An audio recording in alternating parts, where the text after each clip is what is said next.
to my film and TV channel. You're all staying safe and well. On our first episode, looking at The Apprentice. Yes, a lot of contestants at the moment, so it's hard for many to shine. But one or two interesting things on episode 1. So we're going to look at Apprentice Season 17, Episode 1, which aired on the 5th of January 2023. Of course, 250k up for grabs. Please, if you are new to the channel, enjoy what I try and do. I normally do film reviews, TV drama reviews, stuff like this, documentary reviews, information vlogs, quizzes, you name it. I try and give an eclectic mix on this channel, so if you can join me, it'd be great to have you on board. Spread the word, please. And if you're pushing buttons, or you're not pushing buttons because you're already a big subscriber, well, push that little like button. You know, it's nice for me to get a little like and thumbs up, isn't it? So I'll make an old film and TV watcher and Apprentice watcher very happy. I did apply for this a couple of years ago, and then I bottled out. I thought I had a good idea. And I'm quite a chatty person, but when you watch some of these programs, I do cringe just a little at what happens. So I don't think I'd be very good. I'd be out of my comfort zone, and I don't mind doing that. I've done it many times in my life. I'm knocking on a bit now, but it's not much fun, so I don't want to do that. Right, let's get back onto the show. Of course, Claude was there, but I believe he's only doing a couple of episodes, so I think Mr. Campbell will replace him quite soon. But it was Karen and Claude last night joining Mr. Sugar. 9 girls, 9 boys, as you'd expect. The boys, Avi, Bradley, Gregory, Joe, Kevin, Mark, Reese, Simba and Sohail. The girls, Danny, Denisha, Emmy, Marnie, Megan, Rochelle, Shannon, Shazia and Victoria. And the first task was a nice one. No expense spared at this post-COVID times by the BBC, as they all flew over to the Caribbean and Antigua to sell Bespoke tours. Only had to sell 16 tickets. Didn't sound too harsh, did it? Sell 16 tickets? No, not too bad. I'm old, me. $150 for something. I mean, I'd bulk at $20, $30, but that's tight old me, I suppose. I don't know, $135, $150, even $100 for a catamaran tour or a history tour is what we've got last night. It just seems a lot to me. For 2 of us, fair enough. Not each, but I'm a bit mean in my old age. Yeah, the boys, let's have a quick look at the boys. No names for the teams as yet, just simply boys versus girls. Not many apparently keen to set up for the PM job. So Joe, who, to be honest with you, seems to be the sort of standout of the boys just at this point in time. It's only day 1 and 2, if you like, or the first episode, but he's at least stepped up for it, which is all credit to him. And they decided on the history and culture tour at $150. Okay, and of course negotiated with the actual group or the thing to they could 75. They could get for 75. So they doubled the money if they sold all the tickets, but it cost them 95 if they didn't. But it all went well, so they didn't do too bad. So that was good. I thought that was okay for the boys. I think they could have got it a bit cheaper, but yeah, I think that was fine. Reese seems a confident, cheeky Scottish chappy, doesn't he? On the selling, he seemed okay. He's got a bit of the gift of the gab. That'll do well in this series of programs, of course. And he's sort of along with the lad we just mentioned, Joe, sort of stood out a little bit for me. He managed to sell all 16. Day 2, they got the nice little uniforms to do this tour, and they had to learn things. Gregory's a nice lad. Nice lads don't normally win this competition, but he knows his stuff about cannons, and he was very fortunate in the tour that there was stuff about cannons because he got the chance then to use his experience. But of course, tourists are going to ask questions that you perhaps don't know the answers to, but you know, there's nothing wrong with having a little script and bullet points and stuff like that and learning your stuff, and then hopefully you've answered enough questions that the tourists won't know. And sometimes if you don't know something, just admit to it. You know, these tourists know what you're up to. These tourists know what it's all about. And it's all about confidence and getting them on your side. So people, like the lads shouldn't be worried, and the girls, when they do their bit, shouldn't be worried about that. A little bit more money to be earned on rum sales at the end. I think they agreed on 17%, which was pretty good, I thought, actually. Although they were whingy that you could have got a little bit more. I thought that was okay. Sohail got involved as well on the bakery, when they went into this old bakery. But again, his knowledge of it was pretty poor. If you're going to take control of something, he told the the people on the tour just to read the signs. You know, you've got to take control. At least fake it. At least try and fake it. And I say you've got to have a bit of nous. And only young lads. I mean, I say I've been around the block, so I'm being perhaps a little bit unfair, but you need to fake things sometimes, or be honest. You've got two options, and that's what they should have done, but perhaps didn't quite work. But as I said, old Gregory got to the fore, so he had his old cannons to chat about, which went down well because he's got knowledge. If you've got knowledge of something, you're interested in something, you know about it, people will listen to you and be interested, and they won't get bored.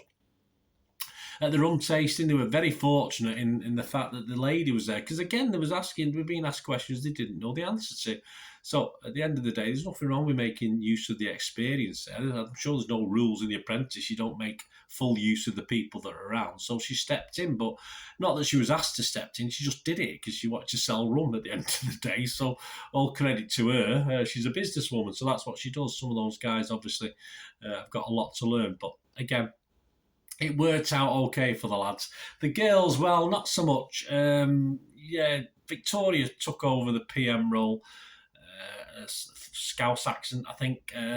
No one really got much of a word in edgeways, or even tried to get a word in edgeways. It was a catamaran, so they were selling for 135. 75 they got all 16 sold, and not too bad. 80 if they didn't. It's only a £5 loss, so that was a bit better than the boys. But apparently would have gone down to 55. It is hard to know what they should be doing and what they shouldn't be doing as far as commissions, especially with something like this. Is there any way of finding out a little bit more information before you go in, or while you're there? I don't know. I think it's limited to what information they can glean. But I thought they did again okay. It's difficult. They decided to sell at the beach. I'm not sure what the options were. If the options of selling tickets with the beach or the airport, that's not a lot of option, is it? I mean, you would think hotels, strips, places like people are walking, that's where you want to sell these sort of things. But as I said, I don't know what choice the girls get or the boys get in locations where they can sell these things. But the beach, not the greatest. I don't like being mired on the beach. And they get uniforms in the second day like the lads, but they didn't have a uniform on the first day, so they all looked a little bit higgledy-piggledy in their own clothes, running around a beach barefooted. I mean, just a bit odd. It's just not professional. You're a professional business. You're selling something. You're touting to the public. You have to look professional. And I think for the girls, it just didn't work. It was a bit easier for the lads doing what they were doing, but on that sort of location, it didn't quite work. So they all looked a bit disjointed. Only managed to sell 12, which was okay considering the total disaster that it was. And then, of course, over to day two. Again, a little bit of bickering. And we've seen this in previous seasons with the girls, but there's always been that one or two sort of, if you want, steady hands, sort of. But with the girls, this lot, it's a struggle to find someone who's standing out, who could calm things down a little bit. And there's nothing wrong with calming things down. So even if you're not the PM or the subsection leader or whatever it is, you can sit back and calm these things down. Their little extras were pottery. They come out with 10% and 7% on the face of it. Not a lot, but the guy was wanting to give 1 or 2%. I think he was taking the mick with that, to be honest with you. But 10 or 7, perhaps he could have got a little bit more out of it. And yes, the pottery thing at the end of there went down quite well, I think. I mean, I wouldn't get excited about pottery unless it's something from the Ghost. But I mean, obviously, I don't think that was going to be on the programme, was it? But and the catamaran, I like a catamaran. I like a boat trip. And to me, I would have just gladly stayed on the catamaran and let them get on with the pottery. But there you go. So really, it was hard to tell. I think both, as you'd expect in these sort of tasks, the first task, they don't know each other. The guys, living with each other as well, they get to know each other's foibles and what the strengths and weaknesses are. And it's always hard on the first one, and certainly in a foreign country as well. It's, you're out your comfort zone straight away. But I thought the girls seemingly struggled. We can only go off what we see on telly, of course. And I thought the boys, before we went back to the boardroom, probably seemed to edge it on confidence, and even though they had their own blowing tumbleweed moments, seemed to sort of edge it. And of course the girls sort of grew more positive towards the end, but it was probably a little bit too late by then. They needed that togetherness a little bit early on. And on to the boardroom.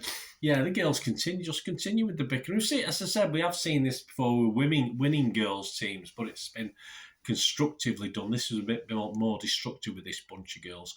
So obviously, it all turns out as I thought. I do write these things as I'm thinking. I'm not, if I'm wrong, I'll admit it and put it on here.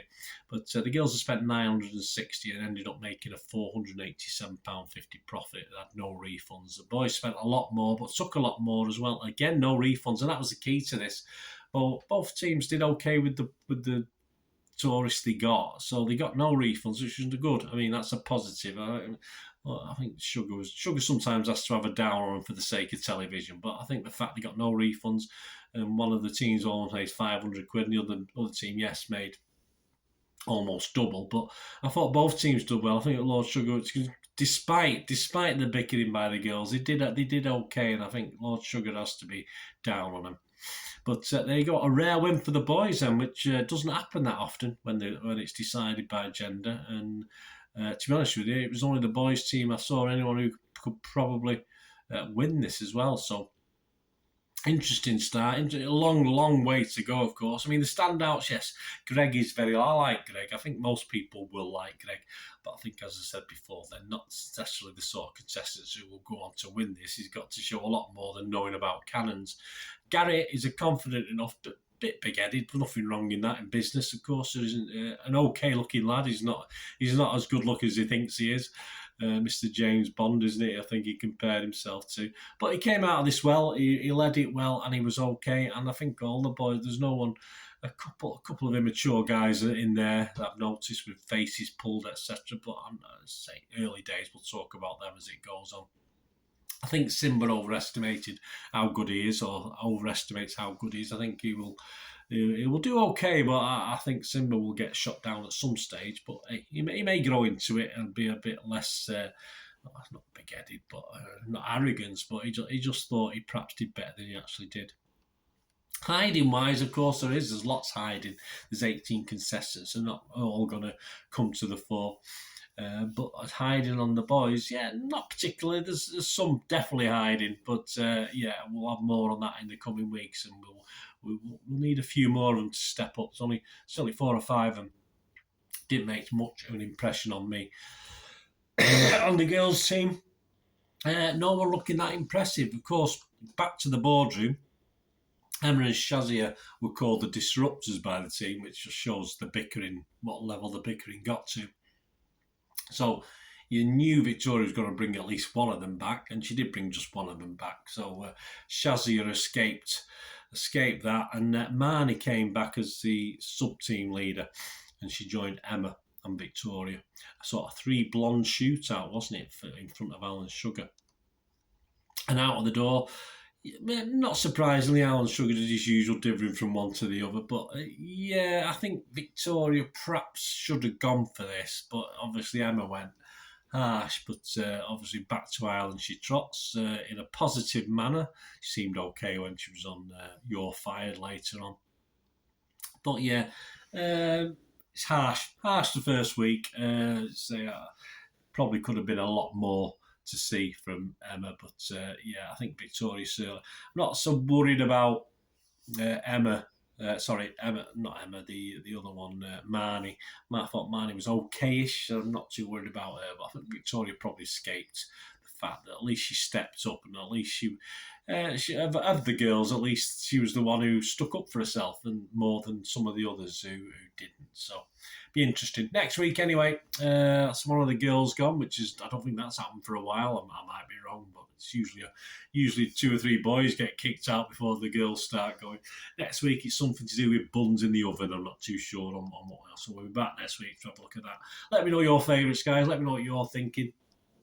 Be great to hear from you, and join me every week when we have a look. And please, if you've not watched my little Meet the Contestants vlog, have a look at that as well. A bit more detail on each of them, a little bit of fun with them as well. So please, yeah, my version of Mr. Edmondson's little thing on iPlayer. So please check that out if you get a chance. Thanks for watching, guys. I will see you all next week when we'll enjoy these buns. This must be a new thing. I've not heard of these buns, so it must be a new thing, a new fad, like the old cake. What was it? The old fairy cake things, and cupcakes, and all that sort of thing. Must be a new bun on the market, but we'll have to see. We'll have to see what that's about. Anyway, we'll see that next week. Thanks for watching, guys. Please, until we meet again, and that's one thing, no, please stay safe, everyone.